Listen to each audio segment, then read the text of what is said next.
The end of the Premier League season is upon us, and barring something extraordinary with the Champions League places, there is just one meaningful thing left to decide. And boy, is it meaningful. Manchester City go into the trip to Brighton a point ahead of Liverpool, who face Wolves at home, therefore knowing that a victory will guarantee the retention of the title. These two sides have more or less been playing a different sport than the rest of the division this season and will finish at least 20 points ahead of their nearest challenges. So let's look at how the campaigns compare going into the final day. Goals. Let's start with the basics. Manchester City have 91, Liverpool 87. Mohamed Salah is the biggest proportionate contributor, his 22 strikes representing around 25% of Liverpool's league total, but Sergio Aguero and Raheem Sterling are just behind him. They have 20 and 17, respectively, chipping in 41% of City's tally between them. City like to be on the front foot too. They've scored the first goal in a whopping 83% of their games, with Liverpool trailing just 68% and the rest of the division in the dust.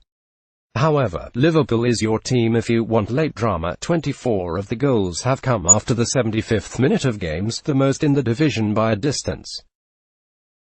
Chelsea are next with 19, while City have 13. Both sides are fond of an old-fashioned thumping, too. They've each won by 4 or more goals on 6 occasions and have only failed to score 4 times between them, 2 of which are accounted for by the 0-0 draw at Anfield in October. If at first you don't succeed, shoot again. It goes without saying that these two sides have scored the most goals in the Premier League this season, but it's also a lot to do with their overall style of play. City have taken 662 shots for those goals, but Liverpool's total is exactly 100 fewer, meaning they score once in roughly every 6 attempts as opposed to City's once every 7.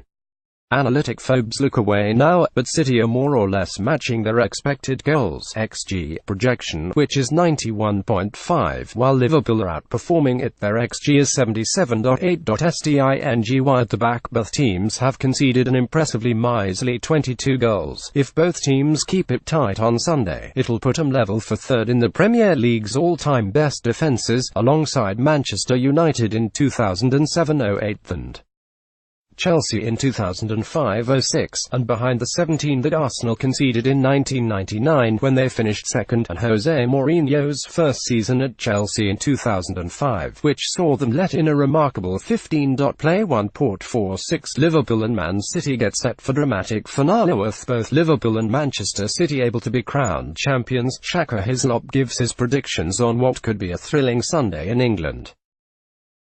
Furthermore, both sides are outperforming their XG against, which stands at 25.14 for City and 28.26 for Liverpool. It's not just for the kicking and play out from the back that Ederson and Alisson are considered 2 of the best goalkeepers in the world.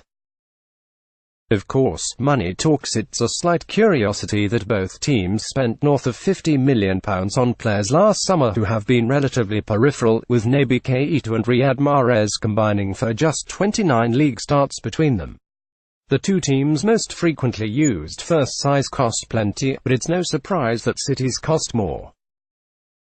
With the caveat that reported transfer fees are often tough to be 100% accurate, City assembled theirs for a total of £422.4 million, while Liverpool set him back £289.8 million, nearly half of which, £141.8 million, went on Alisson and Virgil van Dijk, also featuring 2 free transfers, Joel Matip and James Milner, in academy product, Trent Alexander-Arnold, and 2 players purchased from relegated sides, Andrew Robertson and Jorginho Wijnaldum. Second place is the first loser, with the clubs on 95 and 94 points, respectively. Whoever finishes second will have the biggest points total for any runner-up in English top-flight history.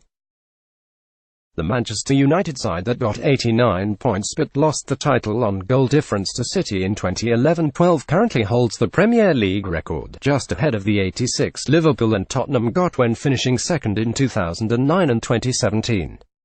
To delve into the archives, the only real comparable figures, when adjusted for a 38-game season with 3 points for a win, are Middlesbrough with 83 in 1902, and Leeds United with 82 in 1971. Real Madrid still hold the record for the top 5 leagues in Europe, when Manuel Pellegrini's side finished on 96 points but still finished behind Barcelona 99 in 2009. Another current Premier League manager, Maurizio Sarri, guided Napoli to 91 points last season but trailed Juventus. Is there still some drama ahead? It sounds wild, but there could be a twist ahead. The two sides could finish level if City lose to Brighton and Liverpool draw with Wolves. Even then, City would probably still win the title on goal difference, but consider this, if it's a 4-4 draw at Anfield and City lose 4-0, the teams would finish on the same points, the same goal difference, the same goals scored and the same goals conceded. Thus, a single game playoff would be required to decide the champions. It's unlikely, to say the least. The odds on both of those happening are 63,000-1, but what a thing it would be.